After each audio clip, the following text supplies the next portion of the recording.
Corduroy. Corduroy is a bear who once lived in a toy department of a big store. Day after day he waited with all the other animals and dolls for someone to come along and take him home. The store was always filled with shoppers buying all sorts of things, but no one ever seemed to want a small bear in green overalls.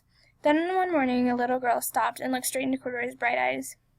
"Oh, Mommy," she said, "look, there's the very bear I've always wanted." "Not today, dear," her mother sighed. "I've spent too much already. Besides, he doesn't look new. He's lost a button to one of his shoulder straps." Corduroy watched them sadly as they walked away.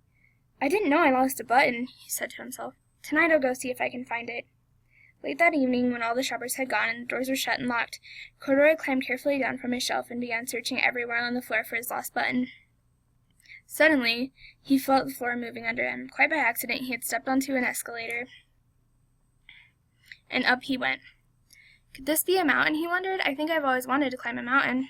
He stepped off the escalator as it reached the next floor, and there before his eyes was the most amazing sight.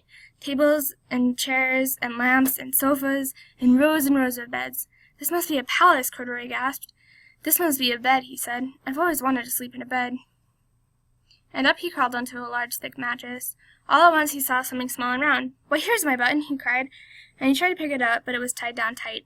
He yanked and pulled with both paws until, pop! Off came the button, and off the mattress Corduroy tumbled with a bang into a floor lamp, and over it fell with a crash. Corduroy didn't know it, but there was someone else awake in the store. The night watchman was going his rounds on the floor above and was coming down the escalator. "Now who in the world did that?" he exclaimed. "Someone must be hiding around here." He flashed the light under and over sofas, beds, until he came to the biggest bed of all, and there he saw two fuzzy brown ears sticking up from under the cover. "Hello," he said. "How did you get upstairs?" The watchman tucked Corduroy under his arms and carried him down the escalator, and set him on the shelf in the toy department with all the other animals and dolls. Corduroy was just waking up when the first customers came into the store in the morning. There, looking at him with a wide, warm smile, was the same little girl he'd seen only the day before. "I'm Lisa," she said, "and you're going to be my very own bear. Last night I counted what I've saved in my piggy bank, and my mother said I could bring you home." "Shall I put him in a box for you?" the sales-lady asked. "Oh, no, thank you," Lisa answered. And she carried Corduroy home in her arms. She ran all the way up 4 flights of stairs into her family's apartment and straight into her own room. Corduroy blinked. There was a chair and chest full of drawers, and alongside a girl-sized bed stood a little bed just the right size for him. "This must be home," he said. "I know I've always wanted one."